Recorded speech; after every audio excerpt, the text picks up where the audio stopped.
नमस्कार मंडळी, रामराम। तर आज मी नाश्त्याला बनवत आहे मटकी उसळ। तर उसळ बनवण्यासाठी मी एक कांदा आणि एक टोमॅटो बारीक कट करून घेतलं। तेलामध्ये जिरा, मोहरी, कढीपत्ता, कांदे टाकून छान कांदे फ्राय झाले आहे। तर आता टोमॅटो टाकत आहे मी।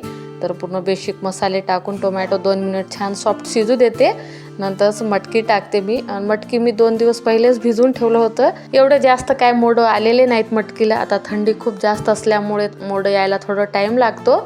2 दिवसात येत नाही, 4 दिवस तर लागतेच मोड यायला।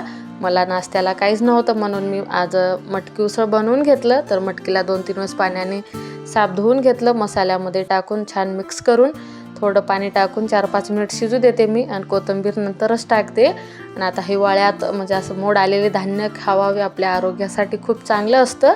आणि चिकलूला तर खूप आवडते मटकी उसळ। मस्त पोळी वगैरे पण बनवून घेतलं मी, चिकलूचा डब्बा पण भरून घेतलं। आणि संध्याकाळी आम्ही आलो एका वास्तुशांतीला, आम्हाला इन्व्हिटेशन आलं होतं। तर चिकलू मस्त गिफ्ट घेऊन बसली होती आणि ती तिच्या हातानेच आंटीला गिफ्ट दिलं। मला म्हणजे देऊच देत नव्हती। मस्त आम्ही गिफ्ट वगैरे देऊन नंतर मस्त जेवण केलं आम्ही। जेवण वगैरे पण छान होतं। मग आम्ही आलो घरी। चला मंडळी, या ब्लॉगला इथेच एंड करत आहे। बाय।